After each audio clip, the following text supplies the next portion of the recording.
talking basketball. They're fucking dumb as shit.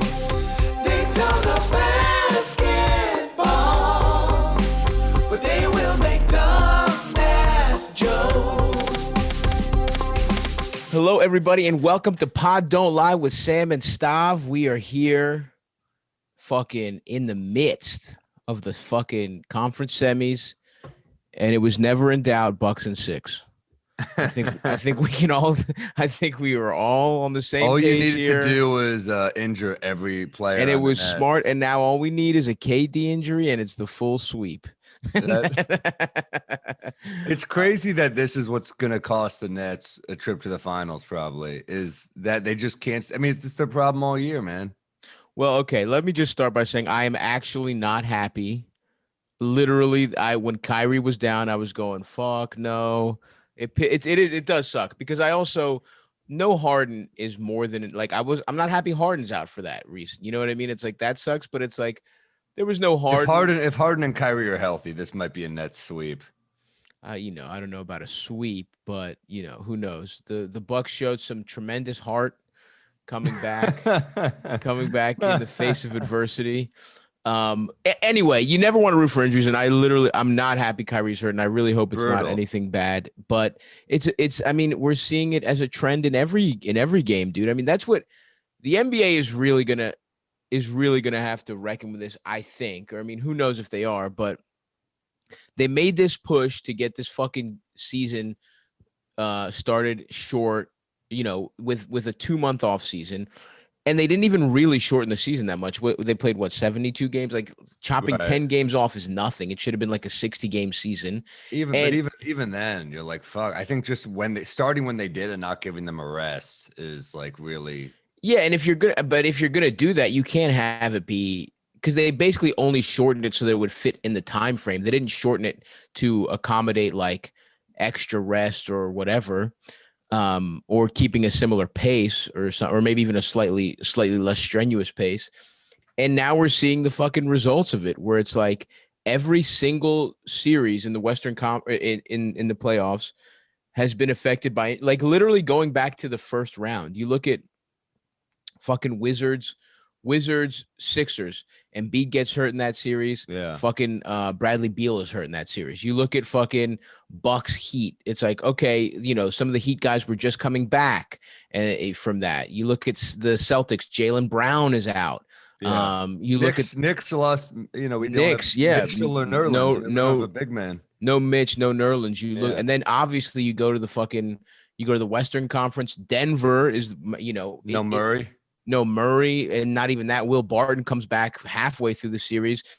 Portland dealt with their injuries earlier. Portland's actually hilariously. Portland's the one team that was kind of healthy except for Zach Collins. That's why Dame's got to get out of there because they got swept by a team. Not swept, but they got fucked up by a team that just got swept. Yeah, and that just looked completely not inept, but like just a bad matchup due to because of their injuries. And then obviously the Lakers, and then the Jazz have Conley, who has an injury. The only team that's healthy is the team that looks like the fucking that's swept, and they look like they're clicking at the right times and shit. And it's like it's the Suns, and well, they're not healthy. Chris Paul still. Oh, true, you're right. Chris Paul dealt with that shoulder. I mean, he is fucking 30. 35, undersized, fucked up shoulder, and he's just dancing around the Denver. Well, the shoulder seems to have. I mean, Chris Paul played out of his fucking mind. Yeah, the but shoulder, just because he's playing well doesn't mean that it's not still bothering him. I don't know, man. That's like his shooting numbers in the fourth quarter were fucking unbelievable. But that's what he does. I mean, he's like the most underrated clutch performer, man. I mean. Speaking of, though, you were talking about Kyrie earlier. Did you hear what happened? Did you hear about this petition in Boston to get him arrested over throwing the ball into the stands? That's hilarious. 819 Bostonians have signed the petition to get Kyrie Irving arrested for That's awesome. For throwing a ball into the stands over a quote unquote dangerous incident. All the big news sites are covering this. Bro Bible, Black Sports Online, Yard Barker. You're doing some of your own reporting. Word on the street.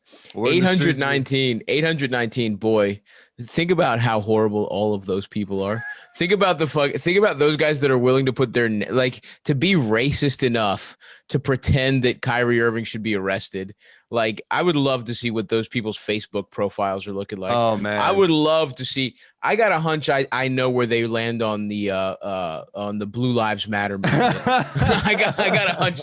Those 819 got the fucking. They have a Punisher with a blue line going down one of his eye tattoos. I'm willing to venture 25% of the people on that list have the Punisher logo with a Blue Lives Matter flag incorporated, tattooed on their upper calf. If I had to guess, they were all at the Capitol. They all fucking no. They really they weren't at the Capitol because they were in probation for beating their wives. But otherwise, they would have been. But it's amazing. These are the same type of people that'll scream, "You fucking pussy" to a player the entire game. Yeah. Meanwhile, a ball goes in the stand. This is dangerous. Yeah. And by the way, an open water bottle is or a full water bottle could literally be dangerous. I mean, I think it's more that they arrest that guy more to send a message, but it's like, don't send fucking projectiles that have like actual weight to them at a player. You never know what the fuck could happen. Whereas, like, come on, a fucking basketball, you could beam. How many times did we beam kids in the fucking head with a basketball? 2 inches away from them, and they were fine, except for a nice lump on the head. But I did not know that, Sam. Thank you for doing. Also, the Morrill crime report. Another crime report. Did you hear what happened? So that fight between KD and PJ Tucker, right? Yes. One of the guys who got in the middle of it was KD's bodyguard. Yeah, what a fucking idiot, by the way. That's insane. Although, KD is like, this motherfucker's getting a bonus. I don't know. I think if you're KD, you're like, come on, man. It's the NBA playoffs. No, but KD, he fucking likes to know that his boys, like, that's like a test in KD's mind. Well, he likes to know his boys are that crazy for him. I don't know, man. I think that guy's now banned from from NBA arenas. He's banned from both, at least for this series. He's banned from both Brooklyn and Milwaukee. Yeah, it's weird because it feels like PJ and KD are boys, but they also, in this series, it's kind of like, fuck you, dude. PJ is such a competitor. And PJ it has to be said, we're a little all over the place here to start the episode, but I guess we can focus on the Bucks Nets here to start. And obviously there's injuries, right? You can't do shit about that. That sucks that Kyrie got hurt, and Giannis stuck his foot out and took get out of Kyrie. here. It's fucking under the basket. Everyone, what is he going to do? You think that was fucking intentional? No, he was rebounding. That's when people were saying that's a dirty play. It's so much different than a jump shooter, because a jump shooter, it's like, right, it's just you and the jump shooter. No, it's not exactly Bruce Bowen. Yeah, it's like, it's just rebounding. You're under the basket. That shit happens every single fucking time. People are like, oh, why is it different? It's completely different. And Giannis was rebounding. He was looking up. He was not looking at fucking Kyrie. Right. That even outside of the injuries, and that's all, what can you say about it? It's like, it just happened and it sucks. But PJ Tucker, the last 2 games, has played insane defense on Kevin Durant. It truly insane defense. And it's like, honestly, part of me was scared. I was not both these games. I mean, especially the Bruce Brown. I mean, we already covered it, but like when Bruce Brown took that shot, I was so fucking happy because I was just like, sure, KD or Kyrie was going to make something. And then even in that game where I was not, even with Kyrie out, I was not. Because KD is that good. KD is that fucking good. But you look at his fucking shooting numbers, that game, 9 for 25. 1 for 8 from 3. He was a minus 23. Crazy. Fucking insane. He has 28 points. 9 of them come from the free throw line. And that's fucking, and PJ Tucker was just in his shit, dude. He was just like, and by the way, PJ had a good game offensively too that game where he actually, I mean, Those corner threes were his bread and butter in Houston, and he was draining them. in game 3, he has 0 points. I mean, literally no points. In Yeah. this game, he's 5. He's shooting 62%, 50% from 3. He was fucking incredible. Giannis has a solid game, 34, 12, only 3 assists. But I do think that about half the time they were smarter about passing out of when he just was stonewalled. He passed out of, a mid post situation instead of trying some weird fadeaway or, trying to charge through, getting to the free throw line where he's shooting like dog shit. Half the time he did that, and that was good. But this team is still doing way too many Giannis fucking ISOs for my taste. It's not that fun to watch. Like, it's fun to watch when Drew makes like a little like sneaky pass to Giannis as he's cutting, but when Giannis is doing that one-on-one shit, it just reminds me of Giant Westbrook. It's not that fun to watch. It feels like he's like kind of forcing it. And not just that. Go ahead. Sorry. No, I've just always said they needed another creator, and they're much more fun to watch when either Drew or Middleton is cooking than when Giannis is just trying to do too much. Yeah, and Middleton was cooking, by the way. He was looking good. He's the key to the series, man. If your second guy can go off in the playoffs, you're kind of set. Yeah. The other thing with Giannis is to not only the ISOs, but takes too many fucking threes. And this is Cuckenholzer. It's just not being imaginative with your offense. And you're right. He is better coming off of like a little, maybe not just a pick and roll. It doesn't have to only be a pick and roll. That's like one level of sophistication. It's like, fucking whip the ball around, run some fucking plays, do something, because he's so much better getting the ball on the move for sure. And then if that doesn't work, then fucking whip it around and somebody can get a jump shot. Middleton, Drew had some nice plays where he didn't, again, not a great offensive performance, but he spends the first half playing great defense on Kyrie. But he was getting there at spots. He is, you know what? He'll surprise you every once in a while. Like, he had like a step back 3 where I was kind of like, oh yeah, I forgot Drew can hit that. Like, he's such an opposite type of player. He's kind of like a bulky guard, whereas Kyrie is this smooth, fluid, almost like and one type player, where Drew is just kind of a tough guy who's got skill. Yeah, no, absolutely. And he is tough, but he just usually can get to the fucking rack a little better. And he had 9 dimes though. And it's like, as you're saying, Giannis scored 34 points and we're talking about him like he did a lot wrong, but like 34 points. I know they're not a great defensive team, but it's the playoffs. It's a must-win game. Like, the fact that Giannis 14 to 26. I mean, that's good. That's efficient, man. Yeah. And he scores. And the reason we're saying that is because, like, imagine if he doesn't take those fucking threes, how much more efficient he is. I mean, he misses 4 shots from 3. And imagine if he still likes to do a weird turnaround for some reason. And he still likes to, like, I don't fucking know, those weird, like, he just needs more. That first 3 he hit though was a big shot. It kind of set the tone a little bit. It was a big shot, but it's like, don't shoot after that. like you made one and fucking enjoy that one. But anyway, no, I'm with you. I don't like watching him shoot threes. I hate it. And here's the thing.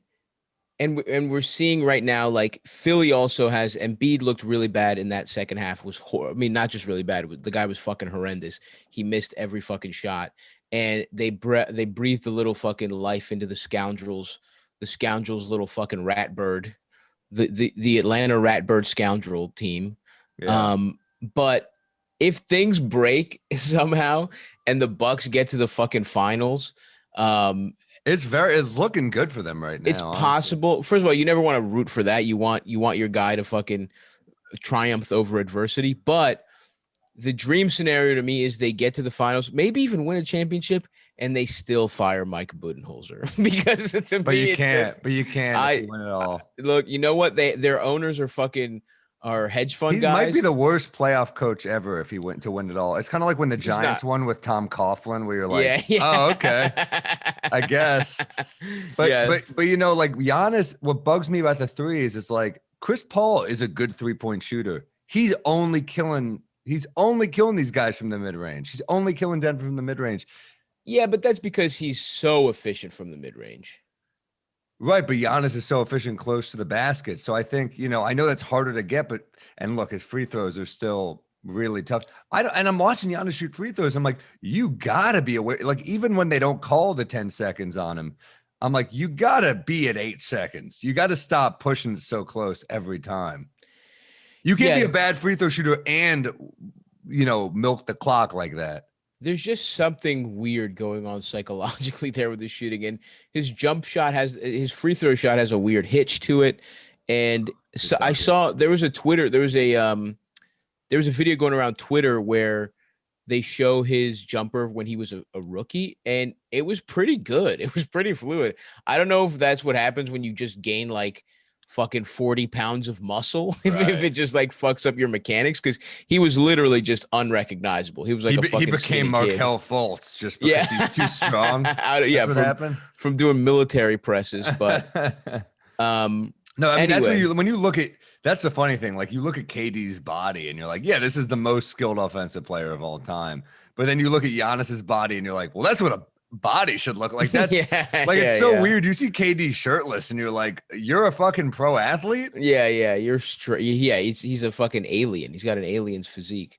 But which, by the way, all the that's got to be somebody's fetish. PJ Tucker and Kevin Durant, just like some fucking tall, slender guy getting just fucking manhandled by a like little stocky bulldog. There's definitely gay men out there who are beating off to the idea of PJ Tucker fucking Kevin Durant. When you see the intensity, when those guys were like face to face and they were like jawing at each other, that frame could have easily been taken out of context and been the frame one of a porno, of a pretty good, of a pretty specific pornography. It's a genre of pornography. Stocky boys and stocky guys and long boys, something like that. He's a long boy, dude. He is a long boy. I do think that Durant still low key likes that his bodyguard got in there. I picture him like testing bodyguards. He's like, "You're gonna fight this guy," and the guy's like, "I don't want to fight him." And this guy just came in like, "I'll fucking fight anyone for you." And he's just fucking breaking the guy's face, and Durant's just sitting in a chair like, very well, very wonderfully done, Jeffrey. You'll do. Yeah. I don't know. That guy. I still think he could have injured PJ Tucker. Can you imagine if that? Because like, look, I know PJ Tucker's tough, but this is probably what he does is to fight. He gets him at the wrong angle.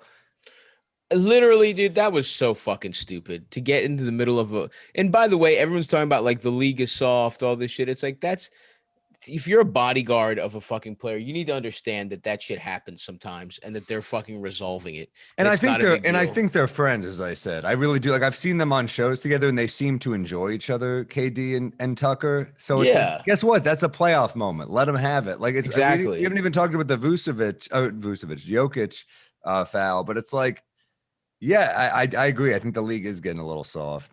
Yeah, the league is turning into my penis after a full night out, and after like 6 whiskey sours and a McDonald's 20-piece nugget and a soft serve cone. The league is turning into me trying to beat off in my apartment at 3 a.m. after all that. You know what though? I heard your order and you know what you drank, and I'm kind of like, your penis shouldn't be up after all that. That's really that's what I'm saying. I know. I mean, but it's like you can't blame the system for. Yeah, I will say I've whiskey been getting sours. Sometimes I like to go whiskey sour. What can I say? I haven't been drinking. I haven't been drinking for a while though, so I don't know. It's tough, man. I was living healthy and just being outside again. It's so hard not to just like get fucked up on a roof and then like smoke a little weed, pop an edible, try and get some pussy, and just like be up till 3 a.m. Wake up the next. I mean, it's so hard. I'm struggling to keep that life at bay, and I'm about to have my first road weekend since the pandemic. I'm in Rochester. I'm actually, yeah, if you're listening, I'm at Rochester this weekend. Go buy tickets at comedy at the Carlson. So it's hard keeping that soft dick lifestyle at bay. Because right now I got to tell you, I've been back to getting a lot of cardio in. I've just been having a hard ass regular. My dick right now is like the NBA in the mid 90s. Hard as hell because I'm getting my cardio in. But I'm afraid it's going to go back to You're fucking Charles Oakley fighting Karl Malone. Exactly. That's my dick right now. It's not only that, my dick worked through adversity recently where I had a little tummy ache and my dick stayed hard, whereas usually that's a death sentence for my penis. I fucked through a fucking Charlie horse with a hard ass dick. And that's Fact. but we're this weekend in Rochester, especially if I don't avoid the garbage plates and I get real fucked up, it could be back to this current day's NBA because I thought that Nikola Jokic ejection, I thought that was bullshit. I got to be honest. I mean, I know he wound up. And your boy Ja even said league soft, which I wonder if he's going to get in trouble for that. I guess not, but yeah, that is pretty awesome that he can be like, you should be able to fuck somebody. I mean, look. What's more disappointing to me about Jokic is that he does have the tendency to do that. He does that all the time. When he doesn't get a call, he does that in the fucking regular season. And that was just like a regular season move where you're like, the ref doesn't give you a call and you do that cheap little reach and foul. Like, how many times do we all do that when we're playing like 2K where something doesn't go your way and you just go X, trying to get the fucking ball and you just foul. You're like, fuck, now I have more fouls. Jokic picks up that cheap foul all the time.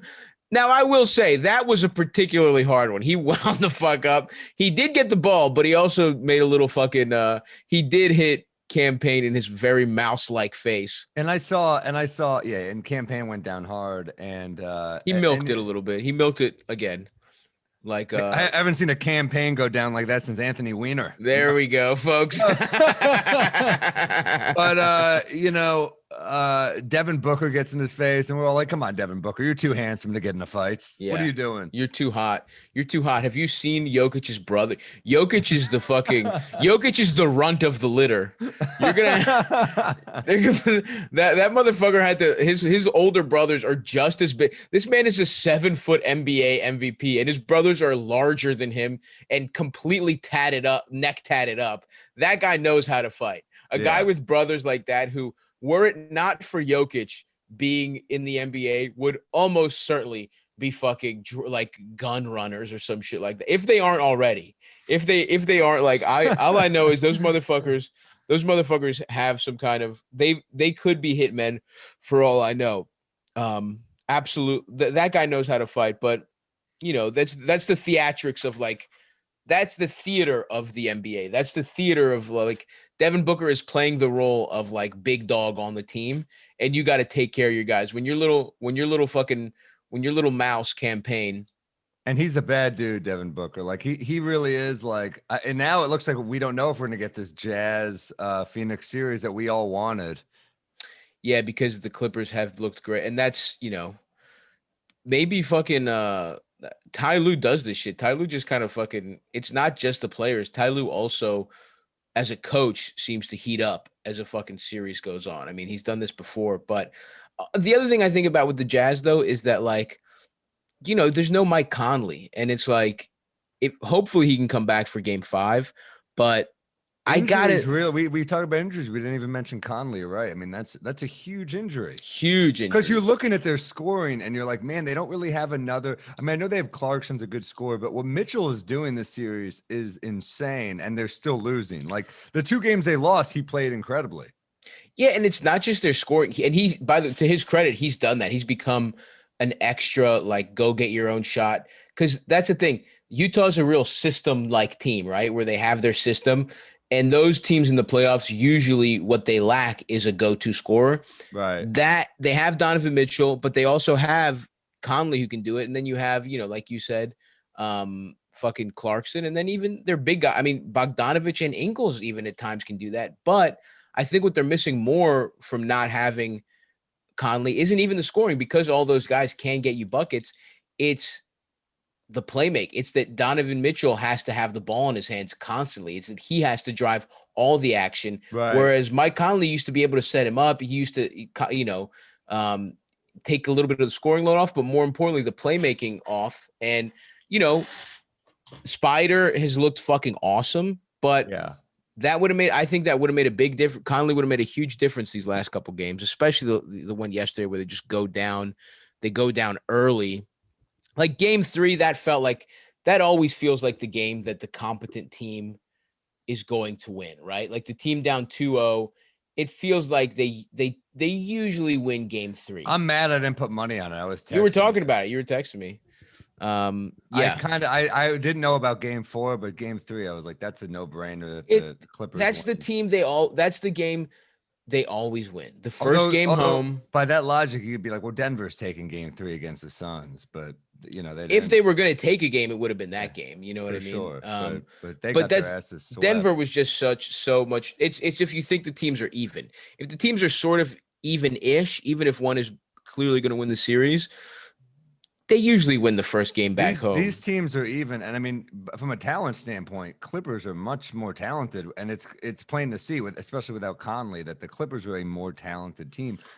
Well, it depends, though, because you look at why was yesterday such a big win for the Clippers. A big reason, honestly, was your boy Mook. That motherfucker goes 5 for 5 from 3 to start. Yeah. He's got like a 25-point first half. Yeah. And if your role players are doing that, and by the way, and Paul George playing well. Exactly. Paul George actually had a good game. And if you get a good game from Paul George and Kawhi is going to be Kawhi. So if you get a good game from Paul George and then a role player steps up, they've had it in the past. Reggie Jackson's been the guy to step up. Because Mook is hot and cold in a major way. But when Mook has a game like you have fucking yesterday, it's hard to see them losing. And to Utah's credit, they did not quit. It was annoying because I kept waiting. I was like, it was one of those games where you're like, it's like, they got it to 14.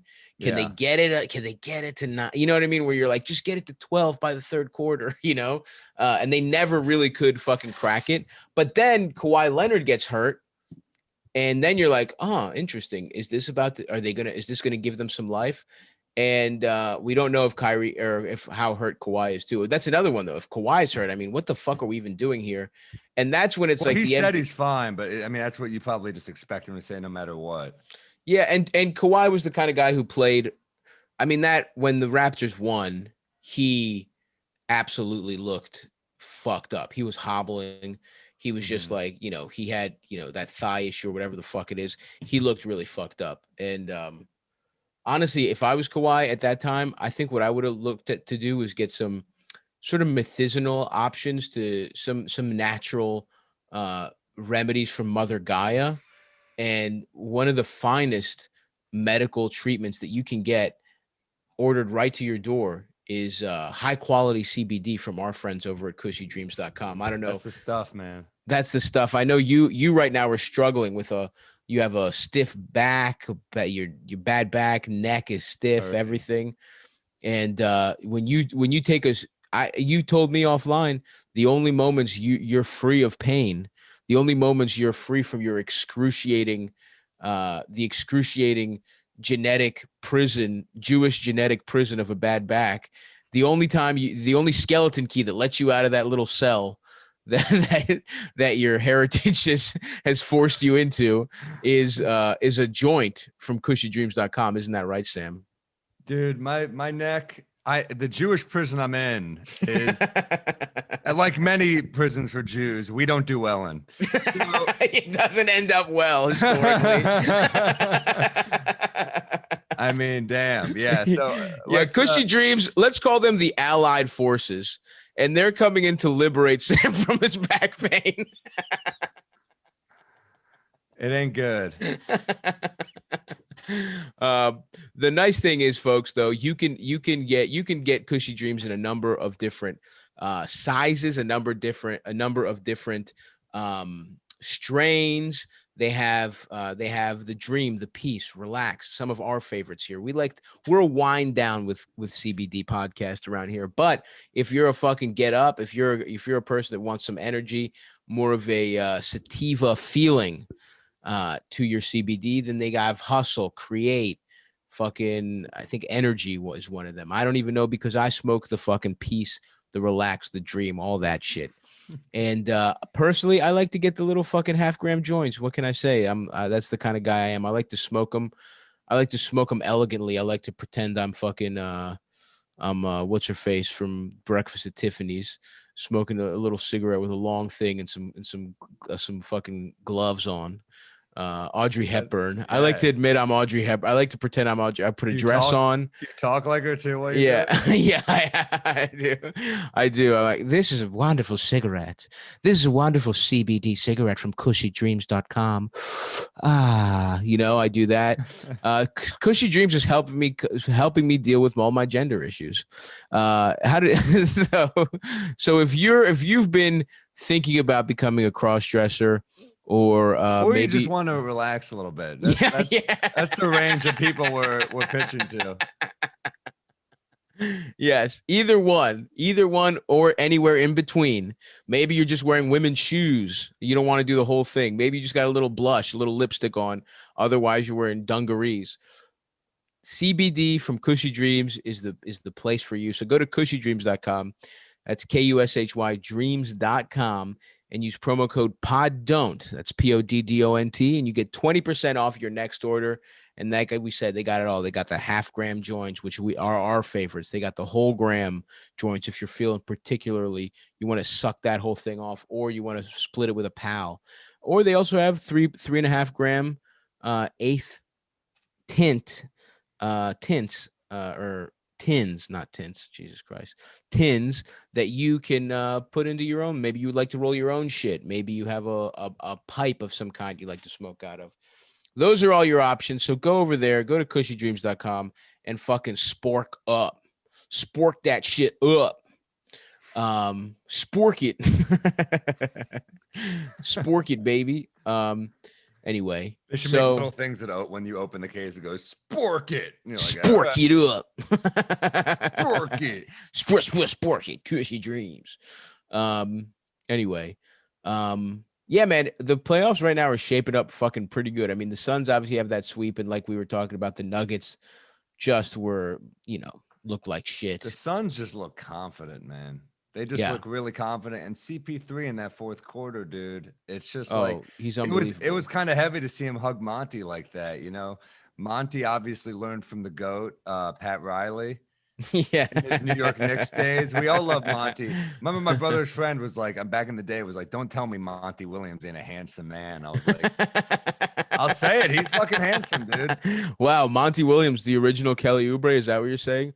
Was 11-year-old Sam Morril thinking, you know what? If I had to kiss one guy on the Knicks, if you had to kiss one guy on the Knicks, would it have been Monty at the time? Probably Starks, just because he's a fan favorite. Sure. But and he's cute. He's cute. He's got those apple. He's an apple cheeked guy. You just want to give him a little kiss on the cheek. But Monty was definitely in the conversation, and that's all you can. That's all you have to say. I mean, young Starks was like he was. You know what was cool about him? Not only was he handsome, but he was reckless. So he was kind of he had the bad boy thing going. Sure. He had a temper. Like he seemed like the type of guy who would be like, shut up. And he's like, And then he'd be like, no, come here, baby. Come here. And then he would just rock your shit. He would just fuck you like you've never been fucked before. Pull your hair, call you a fucking whore, and tell you he loves you at the same time. And you're hard. Just think you're 11 years old in middle school, hard thinking about John Starks. John Starks in a sundress, fucking you in the ass.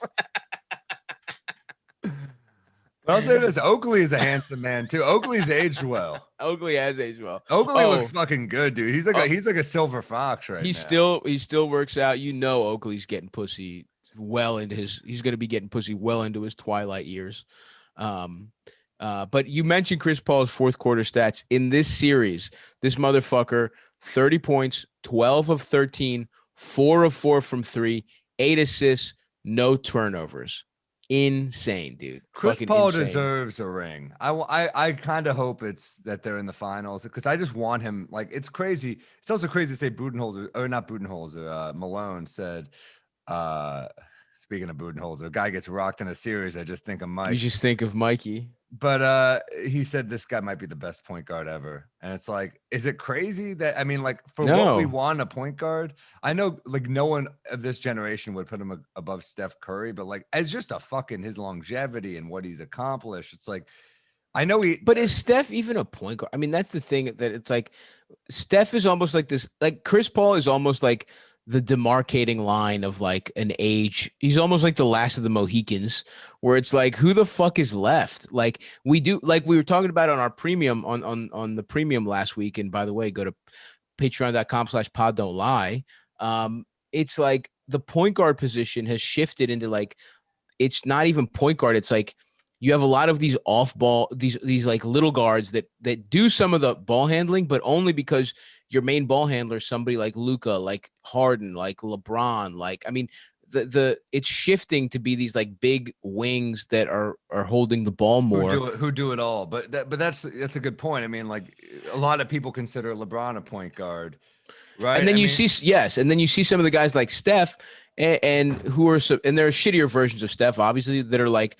And Dame is sort of like this too. Not to say I don't mean to say he's a shittier version of Steph. I think he's right there where it's like these guys that are like they're shoot first ball handlers more than I would call them point guards. You know what I mean? Like that's a good point. They're scoring guards. They're little scoring guards. Kemba's a shittier version of that, right? Like than those two guys. Well, how about so yeah, it's an interesting point. I mean, Draymond kind of does what a point guard does more for the Warriors than Steph does. Yeah. It's like how many. I mean, I guess Conley, but he's also of the older generation. Like how many, like, you look at the guys that are drafted, it's like, I mean, who's like a young point guard really that it's like, I mean, it's crazy to say who's a young point guard because he's a lot like Steph, but like Trae Young kind of, man, he'd 18 no, but that's that's a good point. Yeah. And Trae Young, but yeah, he does have the assist, but even his assist, he just feels more like a shrunk James Harden than he does than Chris Paul in terms of like he creates assists because of the gravity of his offense, right? But are we just calling these guys not point guards because they're that good at scoring? Because Harden he got 11 assists a game. Yeah, that's fair. That's true. That's true. He is the point guard. You're right. Are we taking that away from them? Yeah. It's like, because they add to their. I mean, I don't know. Maybe I'm just being hard on Steph in terms but he just seems like. These guys feel like these interesting combo guard. Let's put it this way. We'd call them combo guards if their scoring wasn't so next level, right? Whereas like Chris Paul is clearly a fucking point guard who also, when push comes to shove, can put the ball. I mean, this is a semantics argument, I guess. Totally. But like Rajon Rondo can't shoot. He's clearly a point guard to us, right? Like he's a great passer who can't shoot. Yeah, like what who even are the like recently drafted point guards? Can you think of fucking any? Well, Halliburton kind of is, even though he plays the two for them. He kind of has some point guard tendencies. Right. But that's the thing. It's like these skills have just sort of like. It's LaMelo. Like, how we forget LaMelo. Yeah. Absolutely. LaMelo's probably the best example of it. And even that guy's fucking 6'7" and shit. Like he's more of like a big wing. That's a guy who we think of as a big point guard because he's not as good a scorer as, the other guys. But anyway, that's kind of what we thought Sean Livingston, like people were like, that might be what Sean Livingston will be. And then he got injured. But like Livingston was like a 6'7" point guard when he came to the league. I mean, even someone like Ja, again, score, like it just does seem like, I don't know, pure point guards, the point guard position, because people realize these motherfuckers have the ball in their hands the most. They should be able to score. They shouldn't. You're almost missing an opportunity to put the ball. But Westbrook is a great passer, right? But I feel like we take that away from him because he can dunk. Like you don't picture in our mind the prototypical point guard. You picture like I grew up like Gary Payton, John Stockton. Payton didn't dunk. He would always do the finger roll. He would say he's like too cool to dunk, Yeah. Which I'm like, I feel like you're just not dunking. I just feel like, I'm too cool to fuck hot women. I'm too cool to fuck models. Although, but do you know what though? Payton's finger rolls were cool. They were cool. And also he had Kemp dunking on his team, he didn't want to, he was taking a lot of the dunking real estate, but Anyway, I don't know. This is a fucking. This seems like a stupid conversation. No, I that think we're having. I think it's kind of interesting. Like, what do we judge? What do we judge? What do we point guard? consider as a point guard anymore? You know, because it's I like. mean, Darren Williams was a point guard, don't you think? But again, look at these fucking examples. This is from like Darren Williams is fucking making he's fat and making TikToks with his daughters now. Like there's no like in the young. You think old school point guards like Mark Jackson, but then like, do we just consider them point guards because they were good passers with inconsistent jump shots, right? Who couldn't dunk? Like, I guess really? it's you know what it could just be. It's almost like the inverse of the big man argument, where it's like big men. It used to be you just had to be 7 feet tall and you were a fucking center. Now it's like centers have to do a lot more. If you don't protect the rim, you have to just be good at everything now. Well, Kevin Durant, right? And that's why maybe the point guard thing is like we used to just think of the guys who can just pass and initiate the offense as a point guard, but now that's just not enough. You do have to be Steph. You do have to be Trey to be like a really transcendent guy. Or did Iverson kind of change that? I think Iverson is one of those guys that's just like completely singular. You know but what I you mean? didn't expect the little guy to do the bulk of the scoring. Maybe Isaiah Thomas. He was a shooting guard though, dude. He was not. You know, he played with Eric Snow. He was, but he was kind of. I guess you look at that starting lineup and you're like, Eric Snow ain't gonna give you 20. Aaron McKee ain't gonna give you 20. Tyronn Hill ain't gonna give you 20. Well, but he was for all intents and purposes, he was listed as the fucking shooting guard. I feel he like was.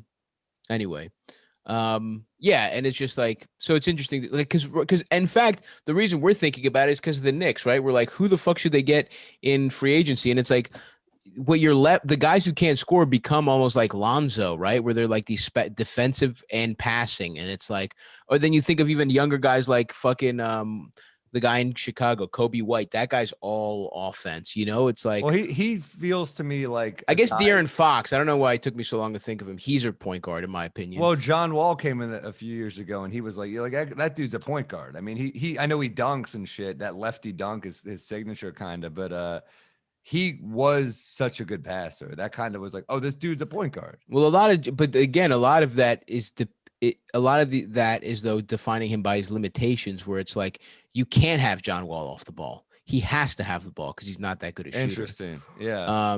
But anyway, this is maybe a nice offseason discussion. But like Andre Miller, like that dude is so clearly again, it's really hard to think of a guy that's like 6 years or under in the league that qualifies as a fucking pure point guard. Yeah. That's not like a deep bench, or that's not like a seventh man. Like maybe you could say what's his face Brunson is like that, but he also doesn't play that much, you know, and he looked kind of bad in these playoffs, even though I think he's good overall. Anyway, I think the game is just moving way more towards one ball handler that does one scoring ball handler that's a great passer, but almost because of their scoring gravity, and then just four tall guys that can do everything. That's really the ideal, is what that's. And then maybe you could argue, unless you can get a big man that can protect the rim, or if they're Jokic, who's really the only other option, unless you have a unicorn at 5. You want to just have 4 big ass, tall ass, switchable guys, and one guy that can all shoot and play defense, and one guy that can handle the ball, basically, is what I think basketball is going towards. But anyway, let's go back to these series, because I feel like we've been a little haphazard in like talking about them. We talked a little bit about Philly Atlanta. That was a fucking tough game for the Sixers. They lose by 3 points. They fell apart. They fall apart at the end, and they fall apart at the end because Joel Embiid, second half, goes 0 for 12. He's in the first half, he's 4 for 8. Second half, he's fucking 0 of 12. He's literally a 0 because he was so good in the first half, and he's bad in the second half, and they just have nothing. And their offense without him is brutal. Ben Simmons only has 11. Could the series 11 go points. 7? You think? Dude, if Joel is hurt, then yeah, I mean, yes, it could. Because Bogdanovich too is just looking like that second. And they have no Danny Green either. So for Korkmaz has a lot more minutes. Tybal has a lot more minutes, which hamstrings their offense. Which the thing that I'm kind of surprised about, and I was sucking him off the way you were sucking off playoff Rondo, was George Hill. I thought George Hill would be a lot more Yeah. impactful, and he just has I not did been. not.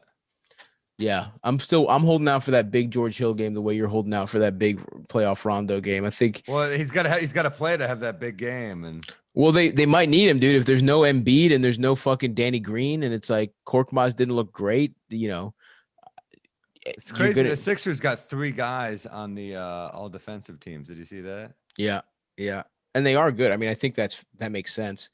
Yeah. Embiid, Simmons, and Tybal are all that good. But so yeah, this series offense is winning more than defense these days. Offense, like it's funny. We grew up thinking defense, but it wouldn't have been that way if Embiid could have just fucking made like they lose by 3. He misses 12 shots in the second half. No, that's a choke job. You got to fucking. But I think it has to be his knee because he went into the fucking arena. He went into the like training room at the end of the first half, and then he comes back and they're like he's gonna play and they're like happy, and he just looked like shit after that. And it's like maybe what we were talking about before. It seems like there's really no such thing as a slightly torn meniscus, especially when you're fucking 7'3" and 350 pounds. Like that fucking meniscus is taking a fucking beating. Such bad luck with injury in his career. It's so unfair. And it just sucks when you drop one and you're like, would my team have been better off if I just didn't play and I took the day off and then maybe I come back for the next one? I mean, that's what really hurts. People forget, not Sixers fans, but people forget how long those two, Simmons and Embiid, were like always injured in their early years. You know? Yeah, of course. And I had a lot of Sixers fans at my shows in Atlantic City. A lot of Ben Simmons jerseys in the crowd. Hell yeah. A lot of people representing, man. They're hardcore. They're good fans in Philly. They really are. I know they're hungry for a good Sixers team, and like if they lost to the Hawks, that would be fucking heartbreaking. Not that the Hawks aren't good, but it's just like this team's got championship aspirations. It would be a huge disappointment, man. It's disappointing that they're tied 2-2. If Joel is not hurt in the second half, they're up 3-1. There's no question about it. I mean, so even what's emblematic of this injury. I'm just saying it's disappointing. I'm not absolutely saying it doesn't make sense. You're right. It's absolutely a disappointment. And especially when you think like, okay, Joel doesn't have it. Maybe Ben, can you do something here for us? Maybe even Tobias. Tobias had 20 points, but he wasn't like there was nothing special. And in the last possession is really sort of emblematic of what the issue is. They run a great play. They run a great play. Fucking Ben Simmons, I thought had a clean look at it, but he passes it for an even better look for Embiid, who in any other game, like in my head, I'm like, oh, he's gonna dunk this. This game's over. He's clearly fucked up. He gets no jump at he's barely off the fucking floor and he misses a layup. And it's like, oh, if that guy's not hurt, he's fucking dunking this ball without question. But he just was hurt. And well, I mean, we'll see how bad it is. I mean, we'll see what game 5 is. And then the last shot, they had an opportunity to tie it at 3. They had no timeouts left, so it had to be one of those. After they make the free throw, you have to rush up the court in 6 minutes. And I thought Shake Milton had a good look at it, but then he just passes it to Seth Curry, who does like 2 different double clutches, like trying to get the fucking foul, it looked like. And they just get a bad look. And, I don't know. It's interesting. I mean, they go back to Philly and it just seems like whoever advances from this series is going to lose the next round based on, Yeah, that's true, because I do think Milwaukee will beat or the Nets. Or the Nets. Yeah, that's what I mean, what I'm saying was I would think the Nets would beat. How crazy would be though? I mean, I'm going crazy here. Yeah, hit me with it. If Durant just goes off the next 2 games, somehow the Nets advance. Hold on, stay with me. Mm-hmm. But then, the Nets aren't healthy. The fucking Hawks somehow make it to the finals. I hate that. I hate it. I hate that I even said it, but I had to. I hate it. I have to make us embrace the life we have and enjoy life as we know it. Because that alternate universe could fucking crush us. That's a disgusting alternate universe. I would rather an alternate universe where me and you were in a dungeon somewhere, fucking roasting rats for lunch. I'm gonna take it a step further. It's the Suns and the Hawks in the NBA Finals. Chris Paul, his shoulder starts bothering him again. No, dude, don't even say this. The Hawks are NBA champions. Don't do this, man. because of Don't do this. Trey Young fuckboy. He I wins can't it. live in that world. The Suns are up. They're up 1. It's game 7. Steph. Oh, what an ugly Freudian slip that was. Trey Young. Yeah. He backs into Chris Paul, who's injured, No. to draw a foul. Yeah. 2 free throws. Trey Young wins on a dishonorable NBA championship. He backs into him and causes nerve damage to the shoulder somehow. Chris Paul is his right arm. He'll never regain use of his right arm again. Trey Young paralyzes Chris Paul's right arm, backing into him, cuts off a nerve somehow with his bony little ass. He completely severs Chris Paul's nerves. He'll never be able to lift his arm again. He wins on a dishonorable play. By the way, do you see they're going to take action against the dishonorable foul? I think that should be a technical foul every time he tries to do that play. I think that should count. I think it should fucking. be, if you're that's a flop. if you're drawing the offense, I don't think it should be technical. I think you could just be an offensive foul, where it's like if you are the one, if you're past the guy and you purposefully create the contact. Well, how about this? If you're Trey Young, it should be a technical. Everyone technical else and an offensive foul. You can't give them both for that. I think we changed the rule because it's so dishonorable. I think it has to be. Sometimes I feel like this is just completely like basic basketball philosophy, but it's like sometimes I feel like charges are the same way, where it's like you're not even trying to stop a play. Oh, you're sounding like a real Giannis fan right now. I think it's, I think you're not making a defensive effort on anything. Yeah. It's a dangerous play. It's again, you're also manipulating the rule book. You're not doing offense. You're just trying to fucking sprint and get into fucking position, and you cover your little dick and balls to not hurt them. Whereas like if your arm should have to be in the air. How about this? At the very least, you should have to risk the health of your balls to draw a charge. Your arms have to be up in guarding position. I do watch Giannis sometimes, or guys like Giannis who just can dunk from fucking way out. And I'm like, well, what's the point of being able to jump from the free throw line if you can't do it? Yeah, dude, they called an offensive foul on Giannis where he jumped over the guy. That's the play I was thinking of. That's come on. That guy wasn't trying to defend Giannis. At least it should be a no call, right? How about that? It should be a no call. You want to get in the guy's way, fine, but you don't get an offense. You don't get bailed out. How about this? You didn't commit a foul because you're in legal position, but it should be a no call because they didn't do anything wrong trying to get to the fucking cup. I don't know. It's just a fucking stupid play in my opinion. I'm with you. But yeah, I do think though what you said about KD, and that's what's interesting about tonight's game. And I haven't decided if I'm going to go to the game. I might go to the game still. I don't know. Wow. I haven't decided. Anyway, what's interesting is, so Harden's been upgraded to doubtful. I don't know if he'll play. He might at least give it a go. But regardless, you either have a sort of hobbled, this is like a hamstring injury, right? Like it's not easy to come back from. This is, I feel bad for him, man. Because I feel horrible for him. I mean, like Harden is one of the great players of our generation. He forces the trade really to take a reduced role because he wants. And he plays MVP level basketball for 30 games. I mean, he is it's hard. It's like we have so many gifted players in the league right now, but like, damn, who's got a better all around offensive game than James Harden?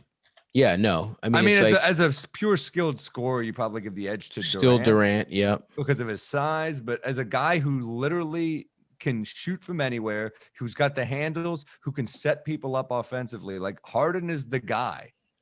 Yeah, no, he's unbelievable. You give it to him over LeBron just based on the jump shot, Yeah, absolutely. I mean, it's like this was his shot to perform in the playoffs, right? Like this was a shot where it felt like everything was clicking, and he, and he's also, not only that, he's never hurt. He's the one guy out of the big three with these three guys that you're like, they're getting older. Yeah, it sucks. I mean, he's not a baby anymore. I mean, like, I hate to say this too, though. Do you think this would happen if he was in better shape? I don't know, man. It's tough to know, but maybe the source of his power is being out late getting pussy till the wee hours of the morning. You can't tell with shit like that. But I do think like you gotta think like he's 31. He doesn't look like he's in the best shape he's ever been. Like when he got to Brooklyn, he did not look like what we're used to seeing. He's such a physically strong player, and he was a little heavier. He's doing so much, he's playing a lot still. Like maybe if he's in, I mean, like I'm not going to compare him to this guy because you're going to hate this. Go ahead. But the Yankees, David Wells gets injured in the fucking World Series because of his back, and everyone's like, "You're fucking fat." Yeah, like you're a fucking fat guy. Yeah, and you would like you've been cheating. You've been cheating the system by somehow still being a great pitcher. See, even though you're fat. One day it all came crashing down for old Boomer, man. And I will say I hate the Yankees, but I'm a Baltimore Orioles fan. But Boomer got shit faced the night before his perfect game. I know, and that is the similarity. That's what I'm gonna say. I hate the Yankees. I'm an Orioles fan. The only Yankee I respect is David Wells. Without question, because he's fat as shit. He got drunk as fuck before his perfect game. And that's what some things are bigger than sports, Sam. Some things are bigger than basketball. Yeah, his ass. Yeah. being fat as shit and still being good at sports. The fat as shit, having a good time lifestyle, that's bigger than anything. True. And that's why I will always, and getting pussy is bigger than basketball. Okay. And that's why I will always respect James Harden, and I will root for him to do it his way. Do you respect Durant though? Because he gets a lot. He's flying women in. No, that's not what I don't respect that. Okay. I that's fine. I don't disrespect him, but we're talking the kind of stuff that makes your bosses mad. That's the lifestyle I respect. James Harden fucking being at little baby's fucking birthday party. Costanza with a ton of ass is what you're looking for. Sure. And so and philosophically, I, of all people, have to root for the fat guys, the guys that are out of shape, the guys that are irresponsible, that make it work. They can have it all. This is our version of leaning in. This is like when women are like, I want a family and I want success in the corporate world. For fat guys, it's like, I want success and I still want to be fat as shit and I still want to get fucked up. And that's why I will always be rooting for James Harden. And you know what? I feel like that's not a fair. It's exactly the same. Women being taken seriously in the office, you're like, I want to be fat and the best at sports. It's also exactly the same. I want to be fat and I want to get pussy, and that's exactly the same as women being treated as baseline human beings in the office, as far as I'm concerned. Anyway, so that's why, if Harden comes back, that'll be, I'll be rooting for him despite it being against the Bucks, because you never want to root for injury. But the point I was trying to make was that Durant has an opportunity, and it's unfair. Don't get me wrong. Everyone right now that's like, oh, now KD gets to see what it's like. I want to ask you a question now, because you're making me curious. So say somehow Durant lights up game 5. They take game 5. The Bucks take game 6.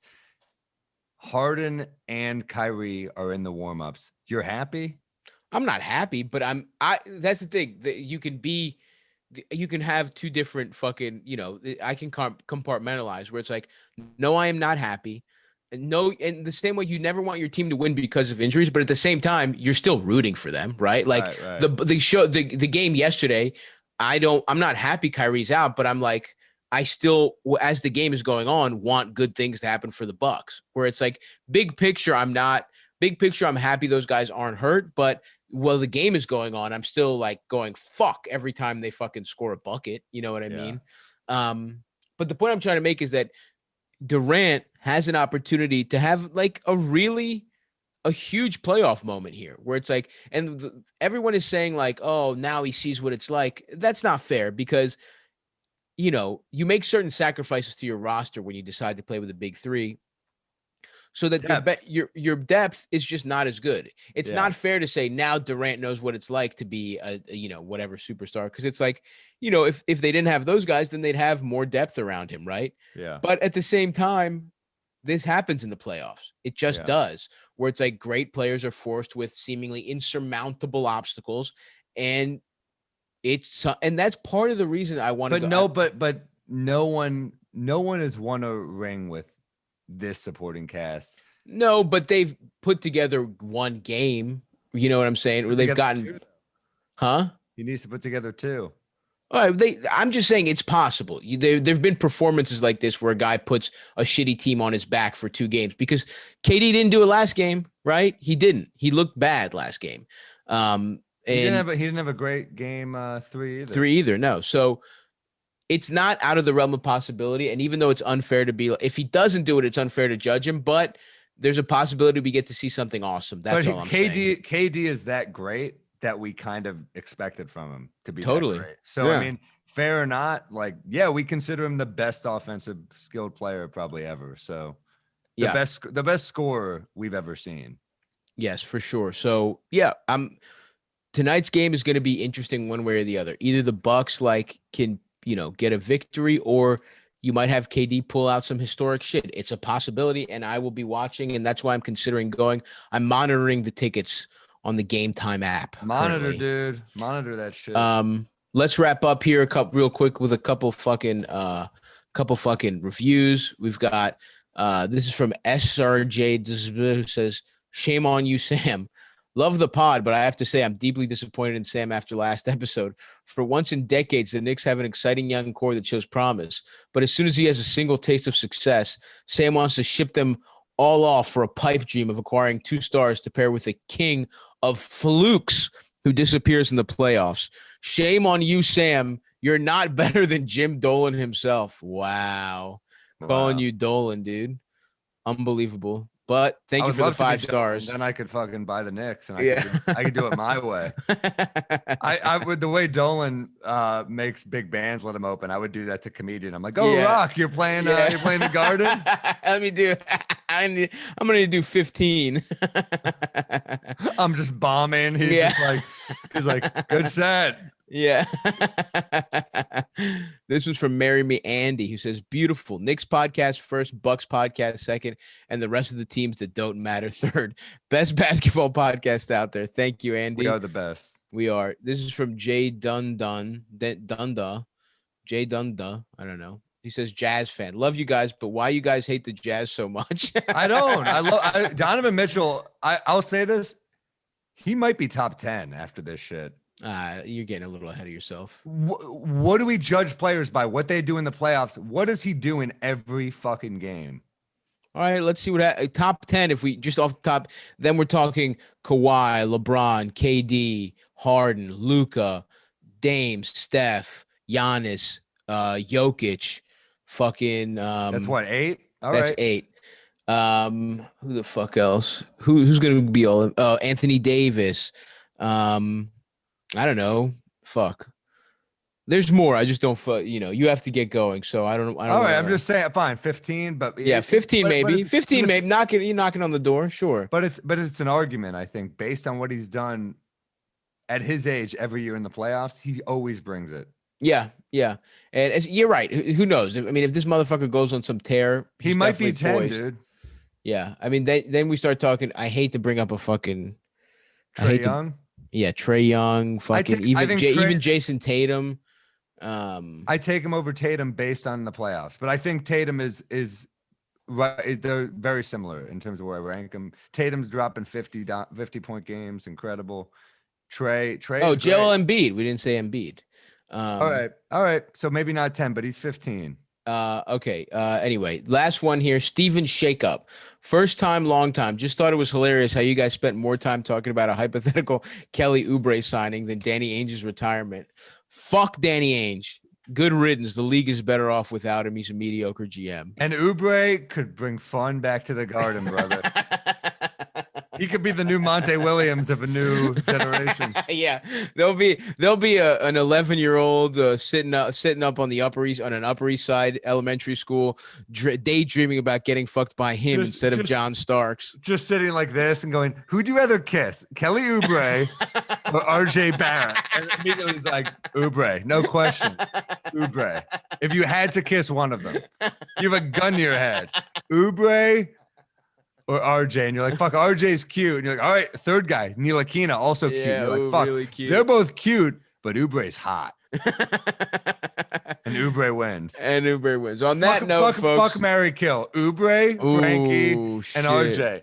I'm gonna marry RJ. I'm gonna Yeah. fuck Oubre. I'm sorry, Frankie. You're adorable, but I can't go with you. Oubre doesn't mean anything to me. I've been rooting for Frank. I fuck Frank and I do marry RJ and I kill Oubre. I don't care. all right, fine. I'm with you unless we sign Oubre. All right. No, it's all right. Listen, you're lying because you would obviously fuck Oubre. You don't have to lie. Keep Oubre's so hot. keep this podcast honest, Sam. All right. It's fine. You want to kill Frankie. It's fine. With I don't want to kill him.